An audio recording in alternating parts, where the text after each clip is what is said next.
Narito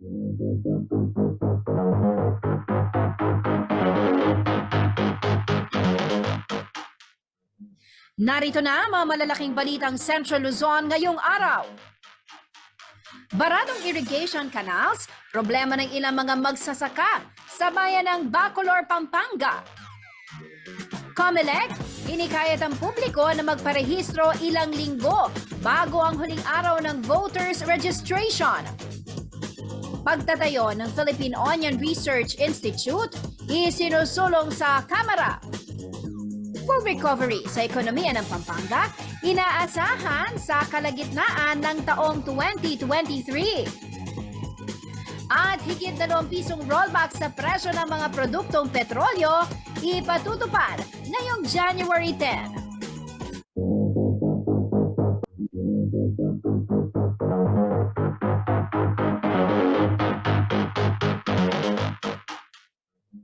Narito na ang mga malalaking balitang Central Luzon ngayong araw.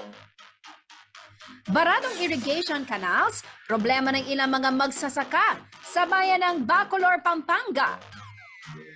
COMELEC, hinikayat ang publiko na magparehistro ilang linggo bago ang huling araw ng voters registration. Pagtatayo ng Philippine Onion Research Institute, isinusulong sa Kamara. Full recovery sa ekonomiya ng Pampanga, inaasahan sa kalagitnaan ng taong 2023. At higit 2 pisong rollback sa presyo ng mga produktong petrolyo, ipatutupad ngayong January 10.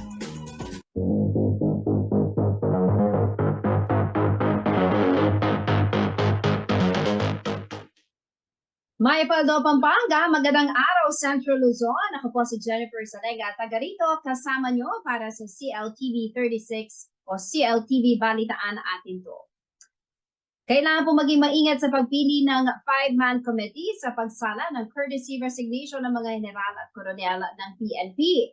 Ito ang perspektibo ni retired General Rudy Lacadin, dating hepe ng Police Regional Office 3. Sa hakbang na paglilinis ni DILG Secretary Benjamin Abalos Jr. sa hanay ng pambansang pulisya.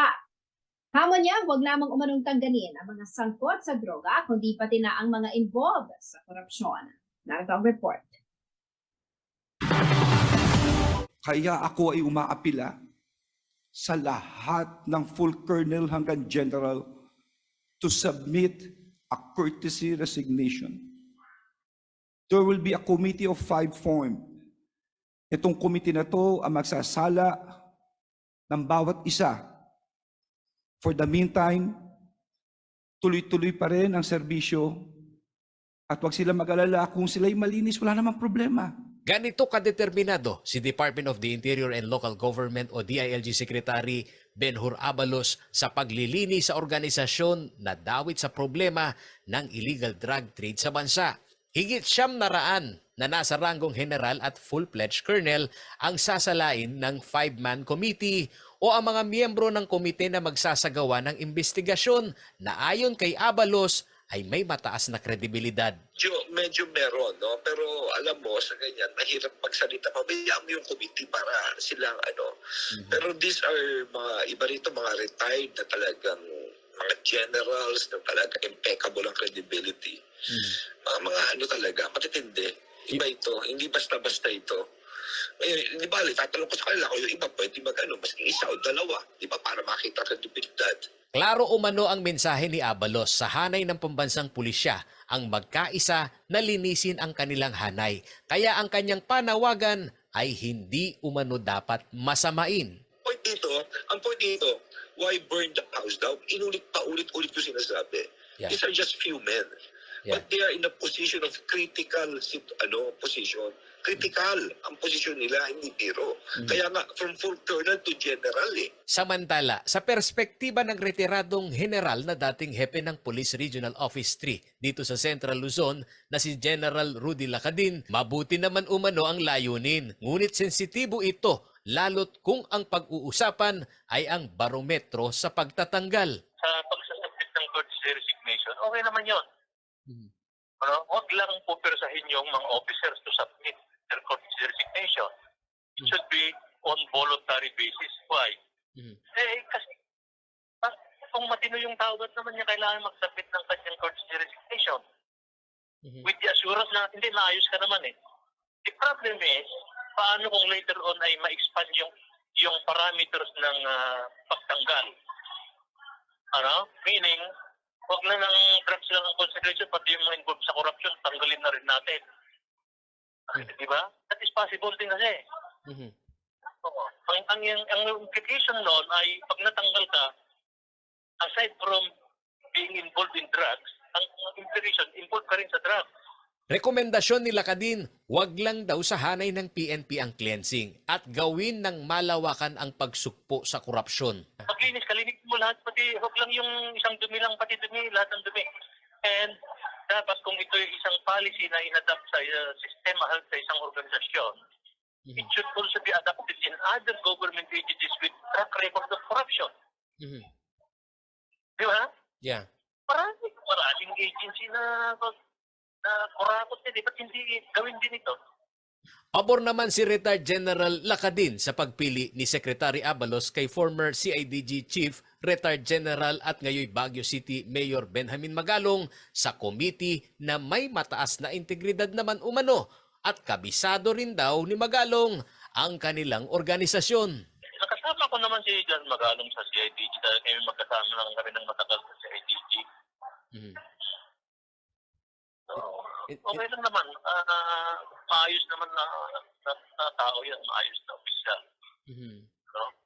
May prinsipyo. Ayon kay Lacadin, pabor siya sa hakbang ni Abalos, ngunit kailangan din maging maingat sa proseso ng pagsala. Pabor ako dyan, Pao. Pabor ako dyan. Basta yun lang mga dapat ay hindi mabiolate yung mga rights ng mga officers. Magiging patas, walang palakasan sa sistema. Kasi doon magkakaroon later ng problema kung mayroong mga inosenteng matatanggal, mayroong mariretain na hindi inosente. Ako si Paulo G. Santos, taga rito, kasama nyo para sa CLTV 36 News, atin to. Nananawagan na agarang hustisya ang Liga ng mga Barangay Pampanga Chapter para sa mga pinaslang na kapitan noong nakaraang taon. Kabilang narito si Kapitan Jesus Liang na nasawi sa pamamaril itong ika-27 ng Disyembre. Ang detalye sa ulat ni Joshua Lansangan. Kahit man lang dito sa tatlo na to, hinihiling ko sa ating kapulisan na sana magkaroon ng katarungan o hustisya at lumitaw yung mga salarin dito sa ginagawang ito para naman na mabigyan po ng hustisya din na hinihingi ng bawat pamilya. Ganon din po yung buong liga ng barangay po ng Pampanga. Ito ang panawagan ni Renato Mutok, ang presidente ng Liga ng mga Barangay Pampanga Chapter sa mga kinauukulan. Hiling ni Mutok ang agarang hustisya sa mga pinaslang na barangay captain sa lalawigan ng Pampanga noong nakaraang taon. Abril ng taong 2022 nang tambangan ng riding in tandem suspect si Barangay Alasas Captain Alvin Mendoza. Nasawi din sa pamamaril ng riding in tandem si Rainier Asban, ang punong barangay ng Santo Niño, Guagua, Pampanga noong Enero ng taong 2022. Nitong ika-27 ng Disyembre, nasawi sa pamamaril si Cap Jesus Liang ng Barangay Santo Rosario, City of San Fernando, Pampanga. Si Liang ang ikatlong biktima ng pamamaslang sa mga barangay captain sa Pampanga. Sa kabila ng mga pabuyang alok ng mga matataas na opisyal sa sino mang makapagtuturo o makapagbibigay impormasyon sa mga sospek, hindi pa rin nare-resolba ang mga krimen.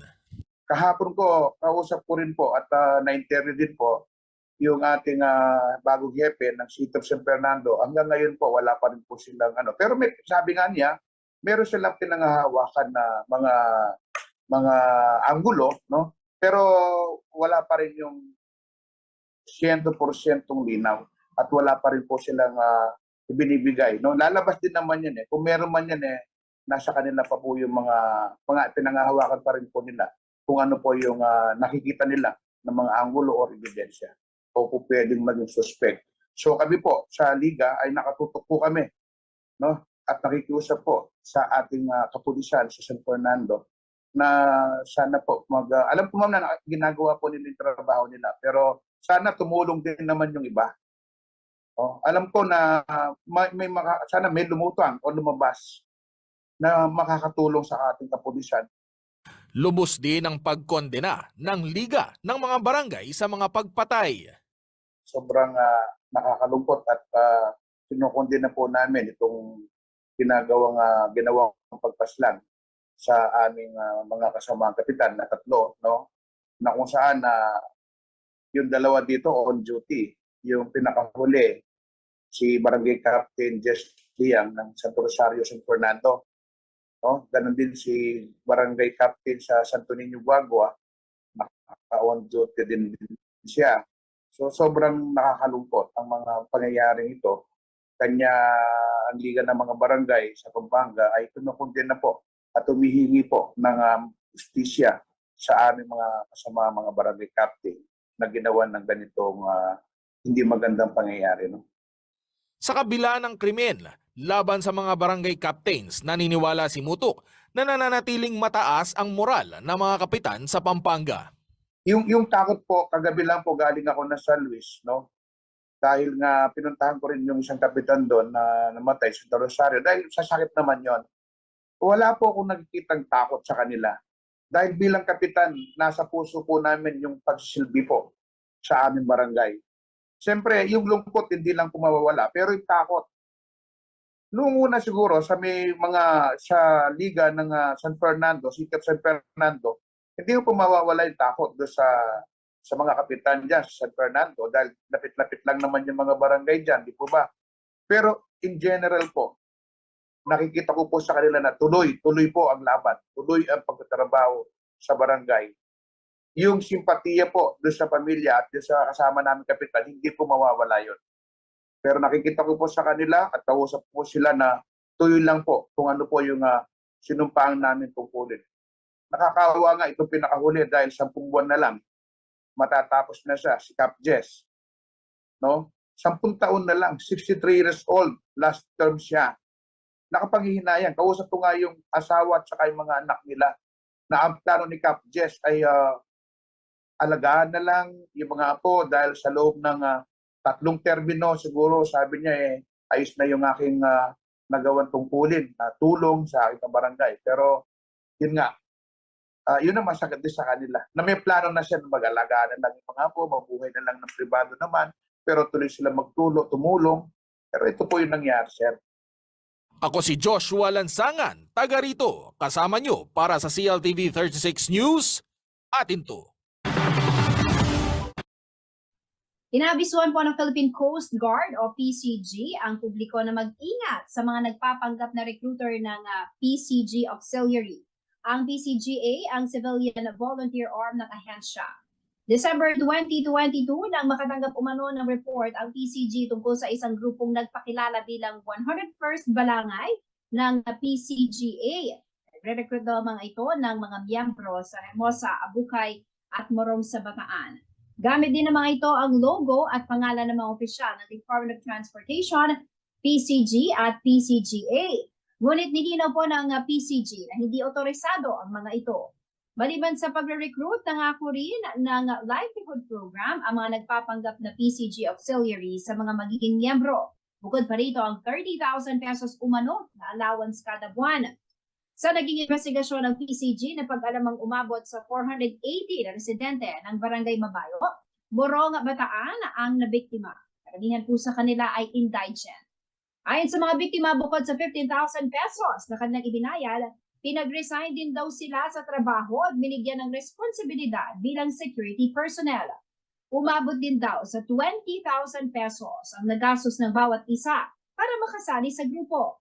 Pagdilinaw po ng PCG, walang sahod o allowance ang mga miyembro ng auxiliary. Pinag-aaralan na rin ngayon ng ahensya ang pagsasampa ng kaso sa mga nagpanggap na recruiter. Panawagan din nila sa publiko na i-report sa pinakamalapit na Coast Guard District Station o Substation ang sinumang magpapakilala bilang miyembro ng PCG na manghihingi ng kapalit na halaga upang maging parte ng serbisyo.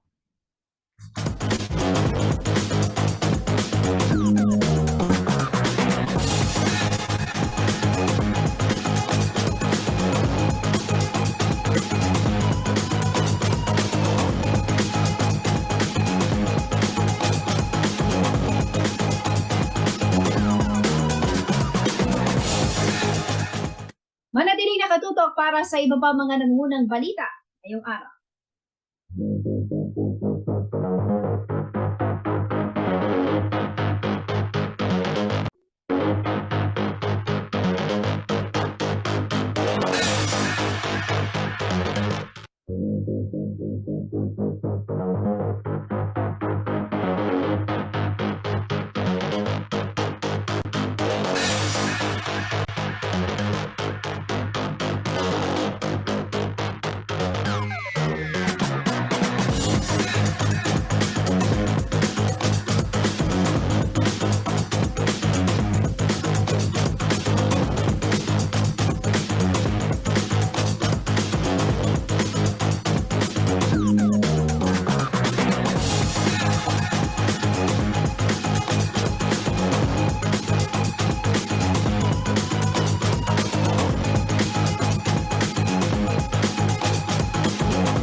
Nagbabalik ang CLTV 36 Balitaan.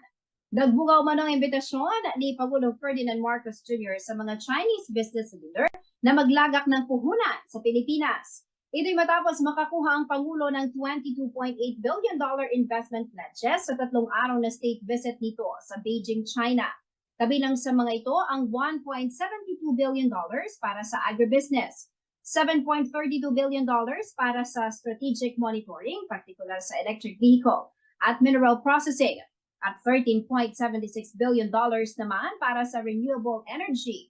Ayon kay Marcos, malaking bagay raw ang interes sa mga Chinese businessmen sa renewable energy dahil isa umano sa kanilang hangarin ang masiguro ang pagkakaroon ng sapat at matatag na supply ng enerhiya sa bansa sa panahon ng kanyang panunungkulan. Samantala, naselyuhan din sa kanyang state visit ang pag-export ng durian sa China, gayon din ang investment deal para sa produkto ng niyog at food processing, alternative green technology para sa animal feeds, at iba pang agricultural products. Ang naturang investment ay inaasahan naman ng makatutulong sa pagbangon ng ating ekonomiya at lilikha ng mas maraming trabaho para sa mga Pilipino sa loob ng ating bansa.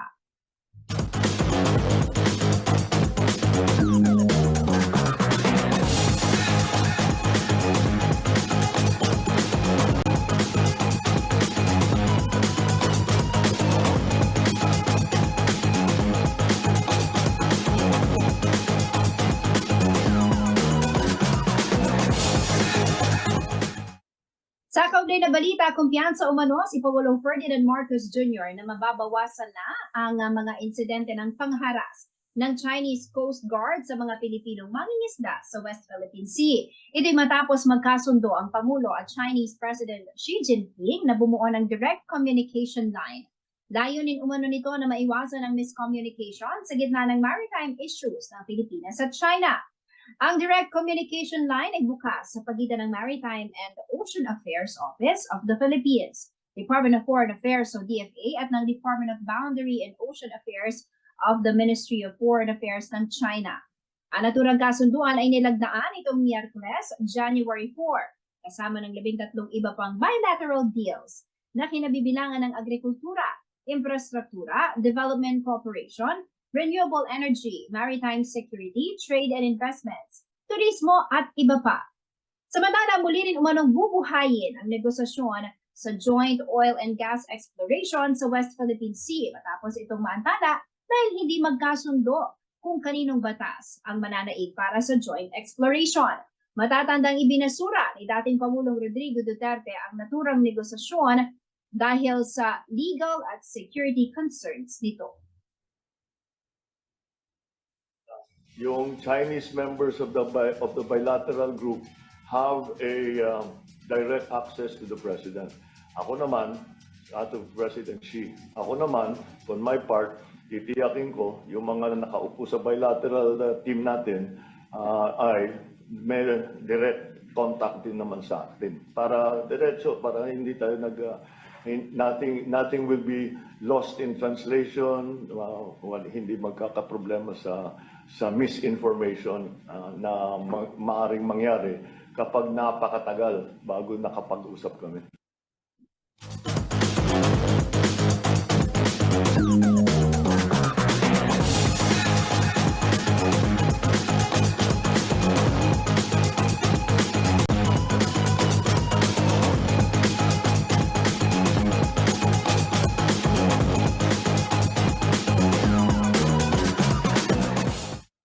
Ilang magsasaka sa bayan ng Bacolor, Pampanga ang hindi umano makapagtanim dahil sa kakulangan ng tubig. Bagamat may irigasyon sa lugar, heavily silted naman daw ang mga irrigation canals na siyang dahilan ng hindi pagdaloy ng tubig.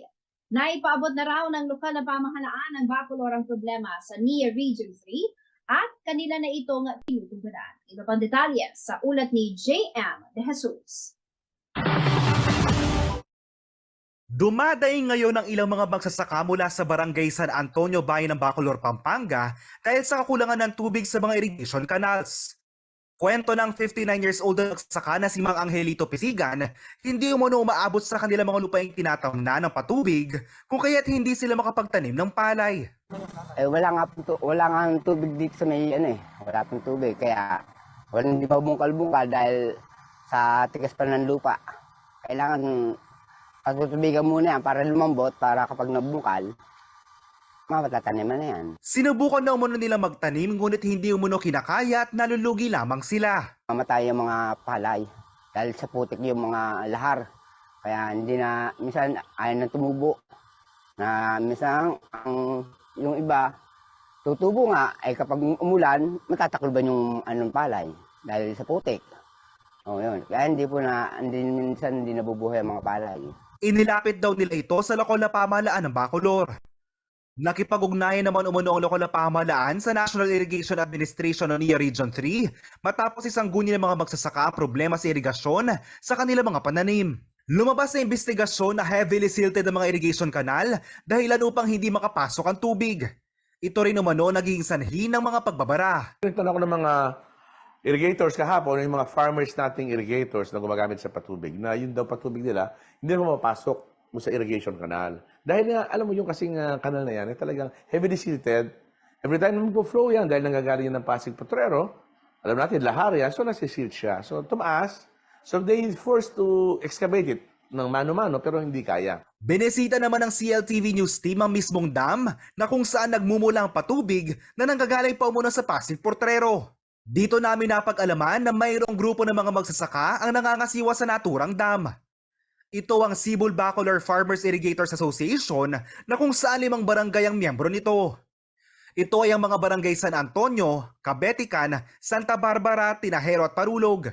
Paliwanag ng mga namumuno sa asosasyon, mayroon muna silang sinusunod na proseso na kung saan ang bawat barangay ay kailangan maglaan ng panahon upang linisin ang mga irrigation canals bago gamitin. Nagkakaroon po kami ng meeting before po kami magsabog tanim ng palay, halimbawa, magkakaroon kami ng meeting, tatanong po kung sinong mauunang magtatanim para yung maintenance po ng kanal, sila rin ang mauunang maglilinis doon sa kanal para mapatubigan sila.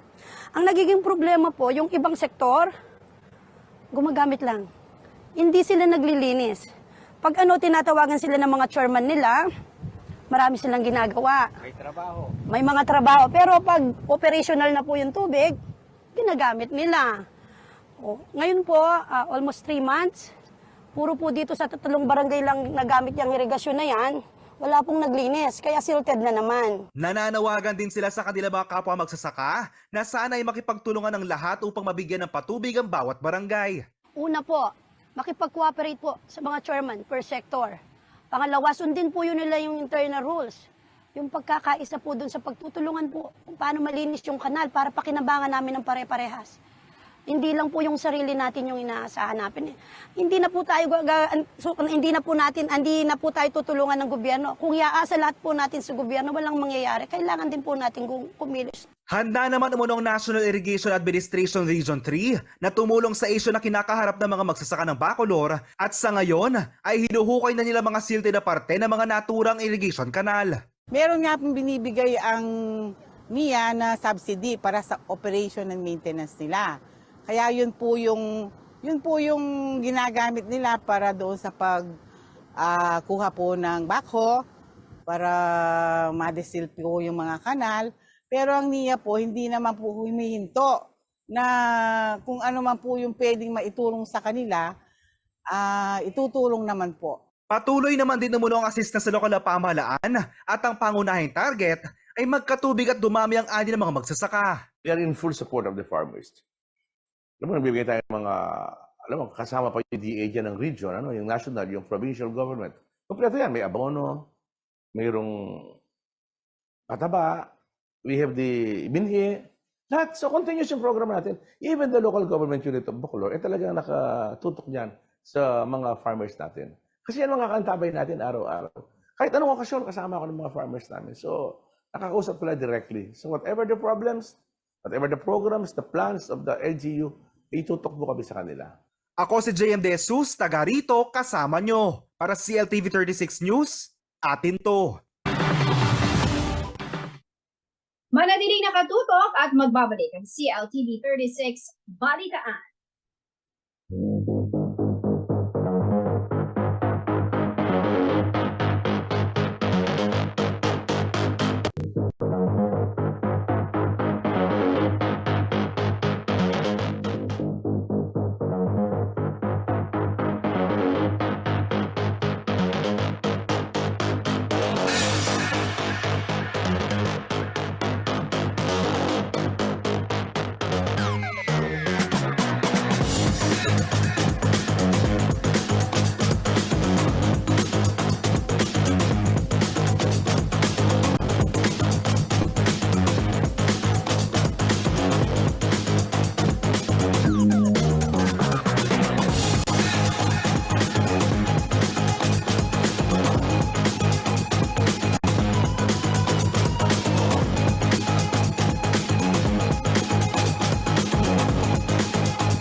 Nagbabalik ang CLTV 36 Balitaan. At sa iba pang mga nangungunang balita, isinusulong ni Nueva Ecija Representative Micaela Angela Swansing ang pagtatayo ng Philippine Onion Research Institute sa bansa. Bunsod umano ito ng labis na pagtaas ng presyo ng sibuyas sa merkado na umabot na sa 700 pesos kada kilo nitong huling bahagi ng Desyembre 2022. Layo ng House Bill 1379 na mapataas ang produksyon ng sibuyas sa bansa na makatutulong sa pagpapaangat ng ekonomiya. Nakapaloob sa panukala ang pagtatayo at operasyon ng isang Central Experiment Station kung saan maaring gumawa ng research and development o mas malalim na pag-aaral sa onion production at kung paano ito mapararami. Oras na may sa batas, ang Naturang Research Institute ay itatalaga sa ilalim ng Department of Agriculture.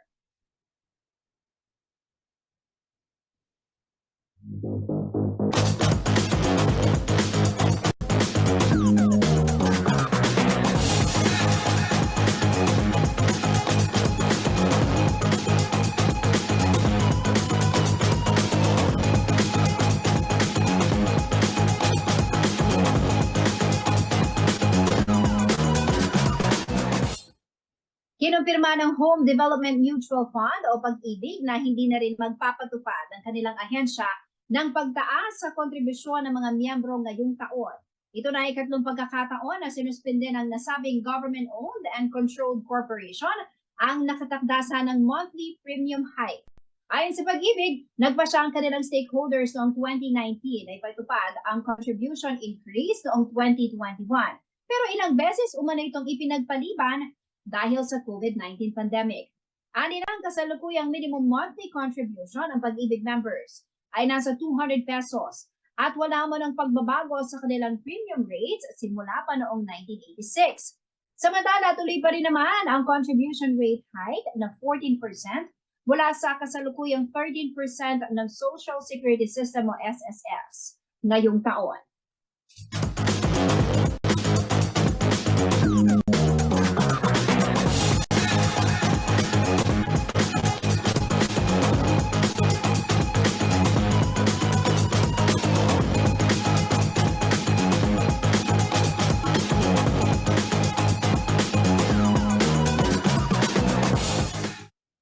Nababahala ang COMELEC Region 3 dahil sa tumal ng mga nagpaparehistro para sa nakatakdang barangay at SK elections sa darating na Oktubre 2023. Panawagan po ng full body, huwag sayangin ang pagkakataon dahil may 3 linggo pa publiko para makapagparehistro. Tungo lamang sa kanilang tanggapan at sa iba't ibang satellite registration sites sa gitnang Luzon. May karagdagang detalye si JM De Jesus. 3 linggo bago ang huling araw ng voters registration para sa nakatakdang barangay at sangguniang kabataan election sa Oktubre, matumal pa rin daw ang dating ng mga nagpaparehistro.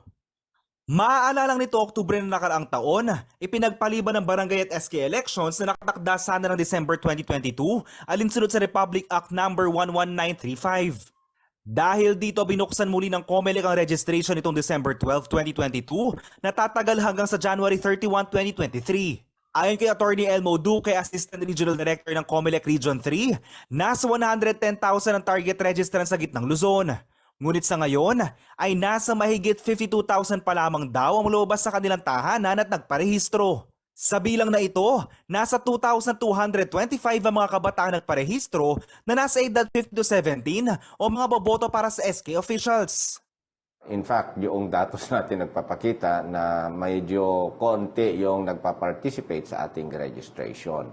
So, hinihimok natin ang taong bayan, tiga Central Luzon, na pag-participate at maging maagap sa pagpaparehistro dahil sa bilang ng mga araw na iiwan, about 17 days left, kailangan natin bilisan yung pagpaparehistro natin. Nangangamba ang COMELEC na baka marami sa mga karehiyon ang hindi makaboto at magamit na kanilang karapatan na pumili ng mga karapat-dapat na kandidato sa posisyon. Dagdag pa ng COMELEC, hindi rin naman makakatakbo ang mga nagnanais na maluklok kung sila ay hindi rehistrado. Wala umunong nakikitang dahilan kung bakit hindi makakapagparehistro ang ilan dahil madami na umunong mga satellite sites na binuksan ng COMELEC. Registration process ng mga botante ay nasa opisina lamang po ng mga election officers sa bawat bayan, sa bawat lungsod. Sa mga lungsod, nandoon sa mga malls, minsan may mga off-site. Kaya alamin po sa opisina ng ating mga election officers, may Facebook din tayo, alamin sa mga opisina ng mga election officers ninyo kung nasaan ang kanilang registration. Kasi sa mga Saturdays, mayroon tayong tinatawag na off-site registration natin. Napakadali lamang po magparehistro. Dagdag pa ng COMELEC, wala na raw silang aasahan pa na extension para sa voters registration. Kaya hindi dapat sayangin ang mga ilang linggo na lalabi upang makapagparehistro at makaboto. Nung araw na yon, wala pa tayong tinatawag na mga off-site registration natin. Hindi pumupunta ang ating mga election officers doon sa mga barangay, mga eskwelahan, sa mga malls. Pero ngayon, wala nang dahilan para i-extend pa. Dahil kahit na holidays namin, kahit na Saturdays namin, ginagamit namin yan, ginugugol para mairehistro lamang ang taong bayan. Kaya walang kadahilanan para ang taong bayan ay umaasa na naman ng extension. Dahil kung tingnan natin yung datos natin sa 14,000 per week na nag-average tayo, mukhang napakababa ang turnout natin. Ako si JM De Jesus, taga rito, kasama nyo. Para sa CLTV 36 News, atin to. Manatiling nakatutok at magbabalik ang CLTV 36 Balitaan.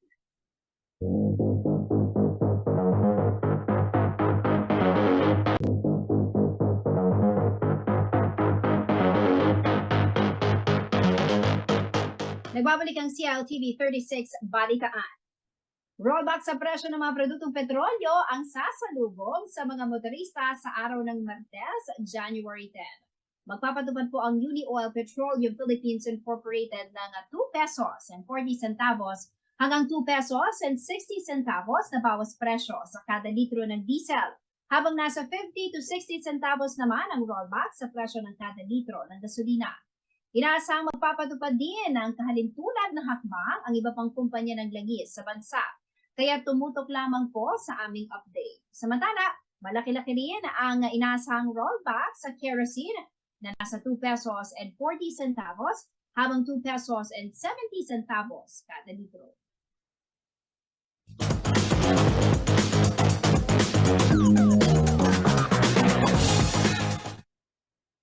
Sa limitadong impormasyon ng China sa epekto ng Omicron sa variant XBB.1.5, dapat umanong maging alerto ang mga lokal na pamahalaan sa bansa sa pagpapaigting ng surveillance at pagpapabuti ng COVID-19 facilities. Ito ang rekomendasyon ni UP Octa Research Fellow Dr. Guido David sa kabila ng heightened surveillance ng DOH sa mga turista o kababayan nating galing China. Si Paolo G. Santos ang may-report. Sa kasaysayan ng pagpasok ng pandemya sa Pilipinas, ang local government units ay isa sa mga pangunahing tagapagpatupad ng surveillance sa pamamagitan ng testing and contact tracing sa mga infected ng COVID-19 virus sa bansa. Kaya naman matapos ang heightened surveillance na itinaas ng Department of Health dahil sa binabantayang Omicron subvariant XBB 1.5, panawagan ni UP Octa Research Fellow Dr. Guido David sa mga LGU na paigtingin muli ang testing o surveillance sa komunidad. We can definitely, yung surveillance naman, we can put some effort into it. Pwede mag-random testing. Dati yung DOTR natin nagko-conduct ng random antigen testing sa trains, sa MRT. So pwedeng mag-conduct na ganun for some surveillance lang. And hindi naman ito long-term na proposition. This is just habang may waves sa China para lang at least may increased monitoring tayo. I think mas magiging kampante din ng mga kababayan natin kung merong action na ginagawa yung local government. Sentralisado pa rin umano ang data management system na kanilang na-access sa DOH sa positivity rate monitoring ng kada probinsya sa bansa. At ang lumalabas na assessment base sa available na datos, bumaba ang kaso ng COVID-19 case sa bansa, partikular na sa nooy ground zero ng COVID-19 o NCR at ang mga karatig rehiyon gaya dito sa Central Luzon. Sa atin mismo sa Philippines, magandang situation natin. Bumababa yung positivity rate, which means bumababa yung infections sa ating bansa. Not just in Metro Manila. Sa Metro Manila, nasa 7.9% na yung positivity rate. But all over the country. In fact, ang isang lugar na may nakikita tayo ng pagtaas talaga is Isabela. And I'm not sure what's going on in Isabela. Pero tumataas yung positivity rate doon. Pero sa ibang mga areas, sa Central Luzon, mababa yung cases and mababa yung positivity rate. Sa Bulacan, less than 5% na lang yung positivity rate. So pag mababa yung positivity rate, alam natin na talagang kahit limited yung testing natin, ay kumakonti yung infection rate. Sa Pampanga, 12.3% yung positivity rate. Sa kabila ng mababang porsyento na muling magkakaroon ng surge ng COVID-19, inirekomenda pa rin ng Octa Research Team na panatilihin ng mga LGU ang pag-invest sa healthcare facilities. Mahirap magsabi ng future kung ano yung mangyayari, but I can give probabilities. I think yung probability na magkaroon ng problem tulad na nakita natin ng 2020 and 2021 is small, but it can still happen. So kung may infrastructure na sila in place, I think it's better na we keep it for now. Samantala, sa Pampanga, hindi umano temporary ang mga ipinatayong healthcare facility sa pagharap sa pandemya ng provincial government. Ayon kay Governor Dennis Delta Pineda, permanent facilities ang mga ito. Sakaling magkaroon ng problema ay reactivation lamang ang kanilang gagawin. Hindi siya temporary, halos permanent na siya. Facilities tayo. So, we're ready anytime. Plus yung provincial hospital natin, anytime we can activate again. Maging ang purpose niya ulit is called COVID Center. Pero right now, if we're talking about facilities, ano tayo? Permanent facilities yan, hindi temporary facilities. Nilinaw naman ng gobernador ng Pampanga na hindi sila tutulad sa ilang mga LGU na magpapatupad ng pre-testing sa mga kababayan na galing China. Tatalima muna umano sila sa hakbang ng DOH sa surveillance system na ipinaiiral ng Bureau of Quarantine na nagsasagawa na ng testing sa mga kababayan na galing China. As of now, sa national policy natin yung pa rin muna susundan ko. Kung anong gagawin ng national na policy natin, I'll follow muna. Kasi meron naman requirements lahat ng galing, especially galing sigurado ng China yan, baka na-require na ng Bureau of Quarantine yan, right? Mga testing. Pero to quarantine them, hindi pa tayo pupunta sa ganun. Kabilang sa mga permanenteng COVID-19 facilities ng provincial government ng Pampanga ay ang pasilidad sa Mexico, Pampanga, Provincial Hospital sa Guagua at Bayan ng Lubao. Samantala, as of January 5, 6 ang bagong kaso ng COVID-19 sa Pampanga. Sa kabuuan ay nasa 120 ang active cases sa lalawigan. Pinakamarami pa rin dito na na-detect ay sa siyudad ng San Fernando at pumapangalawa ang Angeles City. Ako si Paulo G. Santos, taga rito kasama nyo para sa CLTV News. Atin to. Hindi ko alam mga nasa business sector ng Pampanga na ang full transition na economic recovery ng bansa ay nasa mid-year ng taong 2023. At kahit na may banta o mano ng bagong variant ng COVID-19, kumpiyansa silang magiging mabuti ang pandemic policy ng gobyerno sa business sector. Babalik si Paulo G. Santos. Kumpiyansa ang mga negosyante sa Pampanga na magtutuloy-tuloy ang pagganda ng ekonomiya sa lalawigan tulad ng mga naging senaryo nitong holiday season na puno ang mga mall. Maliban dito ay ang matinding traffic, siksikan ng mga pasahero sa mga bus terminal at kumpletong oras ng mga obrero sa trabaho. Indikasyon na full transition period na ang ekonomiya ng Pampanga sa pandemya. Ito ang punto de vista ni Prudes Garcia, Vice President ng Pampanga Chamber of Commerce and Industry Incorporated o PAMCHAM at Presidente ng Megeni Foods Corporation sa pagharap nila sa pulong balitaan ng Pampanga Press Club o PCC sa kapihan nitong Miyerkules, January 4. Nagkaroon ng economic activity as compared to the previous year. Last year, nagsimula tayo the middle of the year. And itong January, kita mo naman, puno yung mga hotels, puno yung mga restaurants, and also people. I think even in Manila, puno na rin yung daan. No? We experienced a lot of heavy traffic.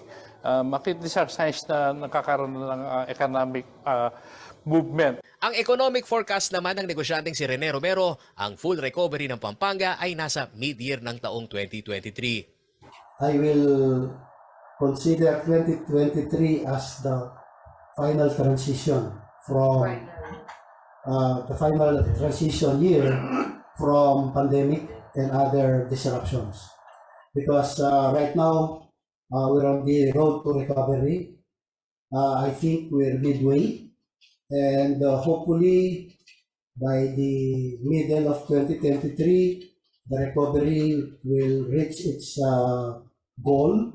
Kabilang sa economic indicator sa lalawigan ng Pampanga ay ang mataas na tax collection ng Bureau of Internal Revenue o BIR na sa pagtatapos ng taong 2022, ang southern part ng Pampanga na may iba't ibang malalaking industriya ay umabot sa higit 10.5 billion pesos. Ayon kay Pampanga Governor Dennis Delta Pineda, ibig sabihin nito ay muling nagbabalik ang kumpiyansa ng mga negosyante sa lalawigan. Lumalakas na rin daw ang buying power ng mga kabalen dahil sa mga bukas na oportunidad. Umaganda na, I think. Umaganda na. You can see naman, especially this last December, di ba? Kita nyo na yung labas ng mga tao. They can do anything that they want na. Meron na mga nightlife. nag-i-start na. And hoping na magtuloy-tuloy kasi mas mahirap dinadarasan natin ng pandemic. Basta ngayon na-equip tayo with vaccine, I think wag natin masyadong paapektuhan yung sarili natin dahil yung ekonomiya naman ang tinatamaan. Samantala, sa pagtataya ng UP Octa Research Team, mababa pa rin ang tiyansa na magkaroon ng mobility control o mahigpit na lockdown kahit na may banta ng variant ng COVID-19. Yon ay dahil sa mataas na immunity umano ng maraming Pilipino. Well, I think papanindigan ng administration yung no lockdown. And I don't think magiging necessary na magka-lockdown kung ito nga, mga XBB 1.5 or mga bago sa variant na hindi naman nalalayo sa mga or naiiba masyado sa mga kumalat na sa variant sa atin yung mga BA5, ngayon may BA 5.2. So I don't see any lockdown. Samantala, naniniwala rin ang mga kabalin na itong taong 2023 ay nasa pandemic exit na ang bansa. Actually, pandemic is, sa nakikita ko, wala na. Kasi, as we all know, pandemic is nag-close lahat. Talagang down yung mga business. Pero now, nakikita naman natin na lumalaganap na ulit, lumalaki na yung mga business. So, wala ng pandemic. Pero I can say is yung COVID is nangyayari pa rin siya. Meron pa rin na nahahawa, mga ganito, nakukuhang sakit. Ayun. Parang naging normal na po.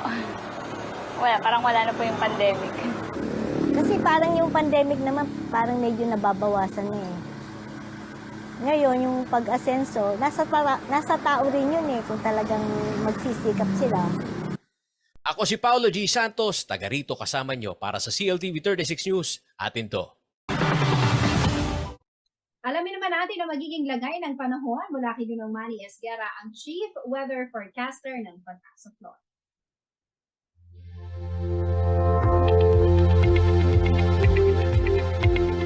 Narito po magiging taya ng panahon sa susunod na 24 oras. Isang trough ng low pressure area po nakakaapekto ngayon, especially dito po sa may parte ng Visayas at Mindanao. Samantala po, northeast monsoon naman po nakakaapekto sa buong Luzon.